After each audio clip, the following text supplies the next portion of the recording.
तो इसी समय एस्तर कह रही थी मेरे साथ चलो, वो कह रहा था मैं तो खुद तेरा गुलाम हो गया हूं, मैं तो खुद तेरे वश में हूं, तू बोल तू क्या चाहती है, चल करवा जो करवाना है। उसने कहा राजा मैं ना आज कंपटीशन में जा रही हूं। कहता कैसा कंपटीशन? कहता आज राजा ने एक स्वयंवर रचा है, सारी औरतों को बुलाया, सारी रानियों को बुलाया और उनको पसंद करना उसने। तो लेकिन मैं तो मेरे पास तो अच्छी साबुन भी नहीं है, मेरे पास तो गाची भी नहीं है, मेरे पास तो ब्यूटी पार्लर की कोई अच्छी क्रीम भी नहीं है, मेरे पास वो आई आंखों में लगाने वाली काले काली से लगाती है ना आजकल औरतें, वो भी नहीं है मेरे पास, मैं सुंदर कैसे लगूंगी? और मेरे तो आईब्रो भी ठीक करने वाली भी नहीं है, मेरे तो गहने भी नहीं है मेरे पास, मैं सुंदर कैसे लगूंगी? मेरे पास बाल भी नहीं है, वो चिमटा भी नहीं, औरतें लगाते ना चिमटा, वो मेरे बालों में वो फूल सा लगाते हैं, वो भी नहीं है। कहती वो भी नहीं है मेरे पास, लेकिन मैं सुंदर कैसे लगूंगी? उसने कहा कह रहा कि तेरे साथ स्वर्गदूत हैं और तू आदेश दे। उसने कहा स्वर्गदूतों, जब वो ब्यूटी कॉन्टेस्ट में खड़ी थी, अब देखो जैसे पास्टर ऋतु की हम शादी कराएंगे तो पास्टर ऋतु तैयार होके आएगी, अगर किसी की शादी कराएंगे तो वो तैयार होके आएगी, सब तैयार होके आई हुई थी। लेकिन वहां पर एस्तर कोई तैयार नहीं होकर आई, बल्कि आप देखो उसके जो 3 दिन की रोटी नहीं खाई तो उसका मुंह कैसे होगा, उसका मुंह कितना सड़ा हुआ होगा, उतरा हुआ होगा। लेकिन वो वचन को जानती थी, वो वचन के ज्ञान को जानती थी, क्योंकि वो मत्ती में क्या लिखा, कह रहा जब तू उपवास करे तो तेरा मुंह चढ़ा ना हो, तेरा मुंह उतरा ना हो। तो कह रहा तू मुंह से ऐसे न लगे हाय उपवास रख रखा, अरे पानी तो तू ही ले आ, सास कहती है पानी ले आ, तू ले आ। आज आप कह रहे हैं कि उपवास रखा हुआ है आपने और आप ऐसी बातें करते हैं तो आपके उपवास नहीं, लेकिन उसके चेहरे से नूर बरस रहा था, उसके बालों में, कह रहे मैं नहीं कह सकता ज्यादा, मतलब कि तो आपको उसके बालों में, चेहरों में जो भी होगा, लेकिन उसको राजा के उसके ऊपर एक परमेश्वर की शाइनिंग आ रही थी एस्तर के ऊपर, क्योंकि उस समय स्वर्गदूत वहां जब आते हैं, याद रखना कमरे में लाइट आती है, जब परमेश्वर आता है तो लाइट आती है। और उसी समय जितना अंधेरा था, मैं कहूंगा वो काली होगी, लेकिन उसका रंग इतना साफ हो गया होगा। और मैं कह रहा हूं कि उसकी आंखें अच्छी नहीं होंगी, उसकी आईब्रो भी अच्छी नहीं होंगी, लेकिन वो अच्छी होगी, क्योंकि स्वर्गदूत वहां पर आए और स्वर्गदूत आकर कहने लगे कि बोल तू क्या करवाना चाहती है, मैं तेरे वश में हूं। और उसने कहा, कहती ये राजा का मन फेर दे, आज मेरी तरफ फेर दे, इन औरतों की तरफ मत फेर, इनकी तरफ नहीं मेरी तरफ फेर दे। और उसी समय स्वर्गदूतों ने ऐसी ज्योति की उसकी ओर, और उसका मन जो है उन औरतों की तरफ नहीं गया, उसी की तरफ गया। और उसी समय उसने कहा मुझे ये लड़की चाहिए। और सब हैरान थे, मंत्री हैरान थे, उसके कर्मचारी हैरान थे, कहते इतनी नहा धोकर सज कर आई है, इतने ब्यूटी पार्लर में गई थी 30-30 दिन पहले, 40-40 दिन कहते पहले स्नान कराया जाता था औरतों को, पहले 40-40 दिन कहते कि वहां पर मैं कहूंगा ब्यूटी पार्लर में रखा जाता था और फिर राजा के सामने पेश किया जाता था। तो उसी समय लेकिन उसने क्या किया, उसने उसी समय कहते कि उसको चुना, कहते कि एस्तर को चुना। क्यों चुना? क्योंकि वो उपवास में थी, क्योंकि वो उपवास करके गई थी, परमेश्वर पर भरोसा करके गई थी, विश्वास करके गई थी, परमेश्वर को खुश करके गई थी। उसने ये नहीं देखा कि मेरे चेहरे पर क्या है क्या नहीं है, लोग मुझे क्या कहेंगे, उसने इसको नहीं देखा, उसने धन दौलत पैसा शोहरत नहीं देखा, उसने परमेश्वर को खुश करने के लिए कहती कि मैं स्वयंवर में जाऊंगी क्योंकि मेरे साथ अब स्वर्गदूत हैं। स्वर्गदूत आपके साथ हैं उपवास करने के बाद। याद रखना, आप उपवास से ये दिन शैतान आपके पीछे होगा, क्योंकि उसको मालूम है कि इनका उपवास अगर पूरा हो गया तो परमेश्वर इनको जो मांगेंगे वो दे देगा, इसलिए वो कोशिश करता है इनका उपवास पूरा ना हो, इसलिए वो उपवास में आपको ज्यादातर गुस्सा दिलाएगा, उपवास में ज्यादा झगड़े होंगे पति पत्नी के, ज्यादा आप फोन उठा के फेंक के मारेंगे, ज्यादा बच्चे आपको चिड़चिड़ करेंगे, ज्यादा आपको तंग करेंगे और आप बच्चों को चाटे लगाएंगे। तो इसका मतलब क्या है, आप ज्यादातर कोई सुन रहा है मुझे, तो इसी समय आप क्या करेंगे, आप ज्यादातर उपवास रखने के बाद और आप ये करेंगे वो करेंगे, इधर उधर की बातें करेंगे। तो आपको क्या करना है, आपको उन दिनों में समझना है, उपवास जब आप करते हैं तो उसी समय कह रहा है कि आपको उस दिन बच्चों को भी नहीं मारना, आपने उपवास करना है। तो आजकल की पत्नियों के लिए खास डोज है ये आज का वचन। तो आपको कह रहा हूं कि आपको उपवास करना है आदमियों को, तो उस समय में कहते हैं कि आपको खाना भी खुद लेना पड़ेगा। याद रखना, अगर पानी भी पीना है खुद लेना पड़ेगा। पत्नी को नहीं बोलना है हेलो पत्नी आंटी जो भी आप बोलते हो कि पानी लेकर आओ, आपको खुद जाना पड़ेगा। कहता है कि आपको खुद करना है, काम खुद करो। कहता है कि अगर आप खुद नहीं करेंगे तो परमेश्वर कहता है देखता है आपका कैरेक्टर, आपका चरित्र। कहता है कुछ चीजें आपको अपने आप करनी है, ये नहीं कि आपने उपवास कर लिया और आप अपने नौकर को गालियां दे रहे हैं, आप अपने नौकर से काम करा रहे हैं, तो इसका मतलब परमेश्वर नहीं चाहता। परमेश्वर चाहता है आपके अंदर कहता है कि हम्बलपन आए। परमेश्वर ने आपको इन दिनों, उपवास के दिनों में आपको जिताना है। आपका कंपटीशन इंसान से नहीं शैतान से है। आपका कंपटीशन कहता है कि उससे है, कहता है जो आपको ग्रेजुएशन नहीं करने दे रहा। आपका कंपटीशन उससे है जो आपको चंगाई नहीं लेने दे रहा। आपका कंपटीशन उसके साथ है। एस्तर का कंपटीशन उसके साथ था, कह रहा जो कह रहा इजरायलियों को कह रहा के ऊपर नहीं आने दे रहा था, और आपके बिजनेस को ऊपर नहीं आने दे रहा। आपका कंपटीशन उसके साथ होना चाहिए। आपका कंपटीशन उसके साथ होना चाहिए जो आपके पति को कह रहा कि आपके पास आने नहीं दे रहा। आपके कंपटीशन उसके साथ होना चाहिए, कहता है कि आपको जो बच्चा नहीं होने दे रहा। कहता है इसका मतलब जब आप इस तरीके से कह रहा उपवास रखेंगे, आज रात आप जीत कराएंगे यीशु मसीह के नाम में। और पढ़ते हम बाइबल में इसी में कि योशापात की किताब में हम पढ़ रहे थे कि दूसरा इतिहास इसका 20 का 22 देखो क्या लिखा, पढ़ो।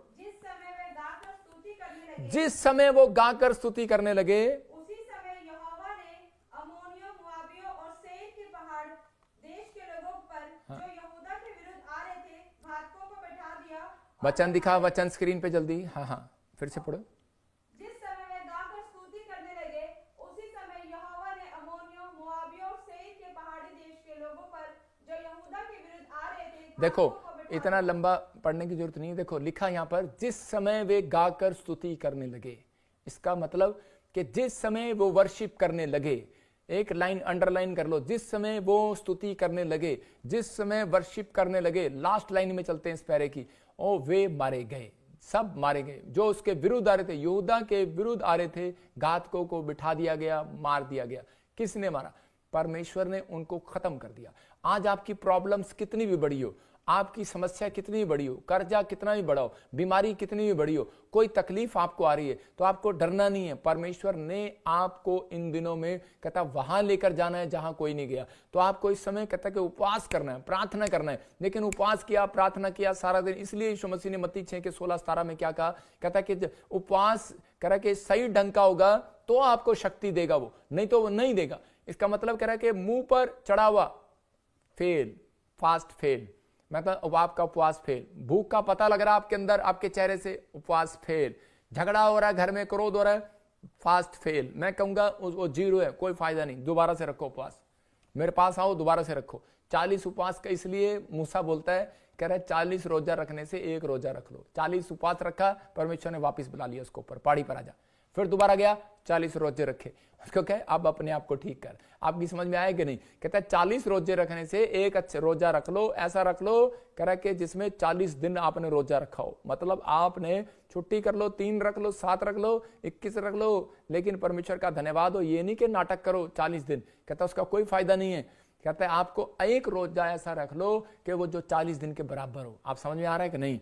इसका मतलब कहता है अगर दूसरों के काम कराया, आपका फास्ट फेल। टाइम पास कर दिया आपने टीवी में, आपने बाइबल नहीं पढ़ा, प्रार्थना नहीं किया, आपने अपने चरित्र को साफ नहीं किया उस दिन, तो इसका मतलब आपका फास्ट फेल। तो क्या आप 40 दिन कितने दिन करेंगे? ये इसलिए रखा जाता है 40 दिन कि ताकि आप खुश करें परमेश्वर को, प्रैक्टिस करें। एक दिन किया आपने, देखो अगर आपने पहले दिन उपवास किया और आपने एकदम से मुर्गा खा लिया तो क्या होगा? आपको लूज मोशन हो जाएंगे। तो आपको जैसे आपने 40 उपवास रखते हैं, उसके बाद आपने धीरे धीरे खाना है। पहले खिचड़ी खानी है, फिर धीरे धीरे ये चीजें खानी है। वो इसलिए बता रहा हूं, कुछ लोग बीमार पड़ जाते हैं। और एक आदमी आया मेरे पास और कहने लगा, पापा मैंने 40 उपवास रखे थे, अगले दिन खोला, मैं हॉस्पिटल चला गया। मैंने कहा अच्छा, मैंने कहा क्या खाया था? कहता परमेश्वर मेरे से नाराज है। कहता मैंने बकरा और मुर्गा खाया, कई दिन में मिला था। मैंने कहा अबे 40 दिन तेरी आंतड़ियों ने कुछ काम नहीं किया और तूने ऊपर से मुर्गा और बकरा भी खा लिया। कहता हाँ कई दिनों नहीं खाया था। तो मैंने कहा चलो आज खा ले। तो टूट पड़ा उस पर भूखा शेर बन के, तो वो आंतड़ियां खराब हो गई, हॉस्पिटल में पड़ा और परमेश्वर को कोस रहा। तो भाई साहब इतना बीमार हो गया कि 40 दिन हॉस्पिटल में इंजेक्शन ही लगते रहे और कह रहा परमेश्वर आपको पता आपके लिए रखा था, आपके लिए रखा था। परमेश्वर कह रहा खाया किसके लिए था? आपने पेट के लिए खाया था ना। तो आपको समझना है। तो कहता आपको दोष नहीं लगाना, आपको कुछ बुद्धि होनी चाहिए। इसलिए यीशु मसीह ने कहा पेट के लिए कभी कभी दाखरस काम में लाया कर। इसलिए वो कहता आपको वचन को जानना है, तो आपको अपने शरीर के लिए भी, स्वास्थ्य के लिए भी डॉक्टर बनाए गए। आपको एक जनरल नॉलेज होनी चाहिए, आपको क्या करना है क्या नहीं करना। इसलिए यीशु मसीह पानी पर क्यों आया? पानी पर क्यों आया? क्योंकि आपके शरीर में जब यीशु मसीह को भाला मारा, उसने उसके शरीर में से खून नहीं निकला, बाद में पानी निकला। वो क्यों निकला? क्यों? वो बताना चाहता है, कहता है कि आपके अंदर, कहता है जो पानी है ना, कहता है आपके अंदर पानी की जरूरत है, आपके अंदर पानी की जरूरत है। पवित्र आत्मा पानी पर मंडलाता था, एलीशा ने पानी पर चमत्कार किया, और उसी समय पतरस ने पानी पर चमत्कार करके दिखाया। मतलब पतरस पानी पर चला, और यीशु मसीह ने भी चमत्कार पानी पर किया, और उसने फिर चेलों के पैर धोए पानी से। क्यों धोए? कहता कि आज, कहता है वो बता रहा था, पैर धोने का मतलब कि तुम्हारी लड़ने की सेवकाई नहीं है, तुम्हारी एक दूसरे को हम्बल, छोटा होकर, कह रहा है आपको नम्र होकर आगे बढ़ने की सेवकाई है। तो इसका मतलब इन दिनों में परमेश्वर ये सिखाना चाहता है, उपवास के दिनों में आप लोगों के पैर धो, आप उपवास के दिनों में आप नम्र सबूत दो, उपवास के दिनों में आप दान करो ज्यादा, उपवास के दिनों में अगर आपको परमेश्वर को खुश करना है, तरीका बता रहा हूं, आप लिख सकते हैं अपनी डायरी में। इसलिए क्योंकि परमेश्वर कह रहा है लोग नहीं, तेरा पिता जाने। आज लोग दान जब करते हैं तो वो बताते हैं, उपवास में परमेश्वर कह रहा है किसी को पता ही नहीं होना चाहिए उपवास रखा। तो इसका मतलब परमेश्वर का आत्मा कहता है कि आपको उपवास में जब खुश होगा जब किसी को दान करोगे, लेकिन आप तो गिना के करते हो। जब आप गिनाते हो, लंगर खिलाते हो, पानी पिलाते हो बाहर, कहता है परमेश्वर कहता है कि नहीं, कहता है लोग नहीं, तेरा पिता जाने। जब मैं उपवास करता हूं, जब मैं दान करने जाता हूं ना, तो मैं चुपचाप निकल जाता हूं। जब मेरे पास कोई आएगा भी दान देने के लिए, तो मैं इसी समय ऐसे देता हूं, दूसरे को पता भी नहीं लगने देता। मैं क्या कह रहा हूं कि अगर आपने अपने पास्टर को बताया, मतलब आपने स्पिरिचुअल फादर को दिया है, बताया, तो परमेश्वर आशीष देता है। कहता है ये एक गुप्त चीजें होती हैं। जब आप पति पत्नी, मतलब कि आप उस समय में जैसे आप उपवास करते हैं, प्रार्थना करते हैं, तो आप अपने आप शेयरिंग कर सकते हैं, लेकिन तीसरा बंदा आपके बीच में कोई नहीं होना चाहिए। तो यहां बताता है इस बात के लिए तरीका, आंसर लेने का तरीका यही है। उपवास का मतलब है त्याग। नंबर 1 लिखो, त्याग। नंबर 2, जो चीज आपको अच्छी लगती है, कहता है कि उसका त्याग करना है आपको। टीवी नहीं देखना, स्वादिष्ट व्यंजनों का कह रहा है त्याग करना है। दूसरा इतिहास 20:22 में आपने पढ़ा कि स्तुति करना है, गीत गाना है। जितना आप फैसला लेंगे आज से कि परमेश्वर मैं उपवास के दिनों में ज्यादा करके स्तुति करूंगा तेरी, मैं कह रहा हूं हो सकता है आपको गीत गाना ना आता हो, लेकिन आपको नहीं आता तो आपको सिर्फ कहना या की स्तुति हो, या की स्तुति हो। अब उसको कह सकते हैं आप जिस तरीके से भी गा सकते हैं, या की स्तुति हो, तारीफ हो, ऐसे गीत गाओ। परमेश्वर का आत्मा आपकी जिंदगी में काम करेगा, आपको आशीष देगा। उपवास में ध्यान रखें, आपके पीछे मैं फिर कह रहा हूं कि प्रभु नहीं, उपवास पूरा होने तक वेट करना है। शैतान कह रहा है आपके पीछे रहता है कि मैं इसका उपवास पूरा ना होने दूं। हम चलते हैं मत्ती की किताब 4:11 में। देखो, जब हम मत्ती की किताब 4:11 में चलते हैं तो वहां पर क्लियर बोलता है परमेश्वर कि उपवास के दिनों में, मैंने इसलिए टीचिंग दे रहा हूं आज ये, कि ताकि लोगों को इसी उपवास के खत्म होते ही, ईस्टर पर जब लोग यहां पर आए तो बड़ी गवाही के साथ वापिस आए यीशु मसीह के नाम में। तो देखो, ये 4 में जब हम पढ़ते हैं तो यीशु मसीह यहां पर 40 दिन का रोजा रख रहा है, और 40 दिन के रोजा रखने के बाद जब उसका 11वें वचन में पूरा हो जाता है, इसका मतलब कहता है उसके उपवास के दिनों में वो उसकी परीक्षा ले रहा था शैतान। कभी कुछ कह रहा था, कभी कुछ कह रहा था कि ये भगवान है, कहता तू ये पत्थर, परमेश्वर को कह रोटी बना दे, परमेश्वर को कह ये कर दे, वो कर दे। लेकिन उसी समय उसने जब उसकी बातों को नहीं सुना, इसका मतलब पूरी फास्टिंग में उसकी परीक्षा हुई, और उसके बाद उसने 11वें में क्या लिखा, तब शैतान उसके पास से चला गया और देखो स्वर्गदूत आकर उसकी सेवा करने लगे।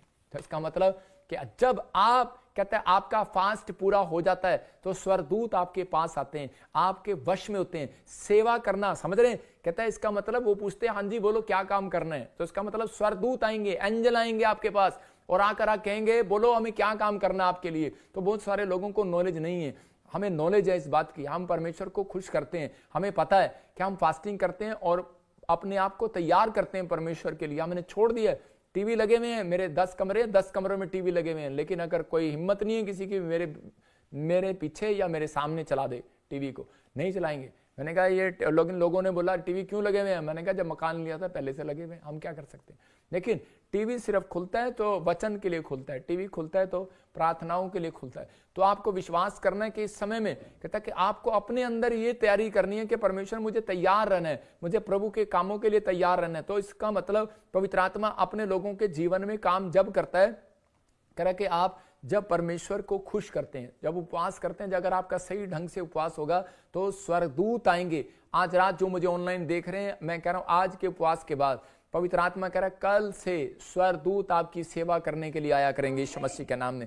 और सेवा ऐसी वैसी नहीं, वो सेवा करने के लिए आएंगे, बोलेंगे बोलो कहां गवर्नमेंट जॉब दिलानी है, आप कहना जा। मैं कह रहा हूं इसको कहते हैं प्रोफेसी, इसको कहते हैं प्रोफेटिक वर्ड्स। इसका मतलब कि स्वर्गदूत आपकी स्पिरिट में आएंगे जब आप फास्टिंग करेंगे। आपके अंदर वो सुपर नेचुरल पावर मांगो। परमेश्वर मैं उपवास इसलिए कर रहा हूं कि परमेश्वर मेरे से तू बातें करे, परमेश्वर में मुझे हीलिंग का वरदान दे, मुझे परमेश्वर बिजनेस में बढ़ने का वरदान दे, मुझे परमेश्वर वो चीजें दे। मुझे उपवास मैं इसलिए कर रहा हूं परमेश्वर कि मैं आपको खुश कर सकूं, आपके काम आ सकूं, गोस्पल बांट सकूं। पवित्र आत्मा आपको ज्यादा बिजनेस, ज्यादा सेवकाई, अनॉइंटिंग, अभिषेक तब देते हैं जब आप परमेश्वर के काम के होते हैं। अगर आप परमेश्वर के काम के नहीं है तो हर कंपनियां उस व्यक्ति को सैलरी ज्यादा देती हैं जो उसके काम का होता है, उसको बाकियों को भगा देती हैं। तो आपको समझना है, कहता है इसलिए परमेश्वर उन लोगों को काम में देगा ज्यादा जो लोग अपने अंदर ये बात को याद रख रहे हैं। इसलिए अपने लिए आकाश बंद करवाना है कि खुलवाना है? पूछो अपने पड़ोसी को, कह रहा आपके पड़ोस में कौन है? आपको आकाश बंद कराना है, आसमान के खुलवाना है। कहता है उपवास रखो, इसका मतलब शारीरिक नहीं, आत्मिक वाला उपवास रखो। आत्मिक बनो इन दिनों में, अभिषिक्त के साथ रहना सीखो। मैं कह रहा हूं आसमान खुलेगा उपवास के दिनों में, अभिषिक्त के साथ जुड़ना सीखो। आप एक अनॉइंटिंग प्रेस के साथ जुड़े हुए हैं लाइव के अंदर, जितने मुझे सुन रहे हैं, मैं कह रहा हूं चाहे आपसे लाख गलतियां भी होगी हो, लेकिन आपके लिए आसमान फिर भी खोल दिया परमेश्वर ने यीशु मसीह के नाम में। सबको जय मसीह की। मैं जतिन बब्बर और आप देख रहे हैं मसीह परिवार चैनल। जैसे कि आप सब जानते हैं कि मैं इस चैनल पे प्रभु के अलग अलग दासों की वीडियोस डालता हूं, तो अगर आपको हमारा चैनल अच्छा लगता है तो आप इस चैनल को ज़्यादा से ज़्यादा सब्सक्राइब जरूर करें ताकि आप प्रभु के वचन को सुन सके। वीडियोस को ज़्यादा से ज़्यादा शेयर करें ताकि जिन लोगों तक वचन नहीं पहुंचा उन तक भी वचन पहुंच सके। सबको जय मसीह की। एक बार मैं आपसे दोबारा कहूँगा कि इस चैनल को सब्सक्राइब जरूर करें और वीडियोस को ज़्यादा से ज़्यादा शेयर करें। जय मसीह की।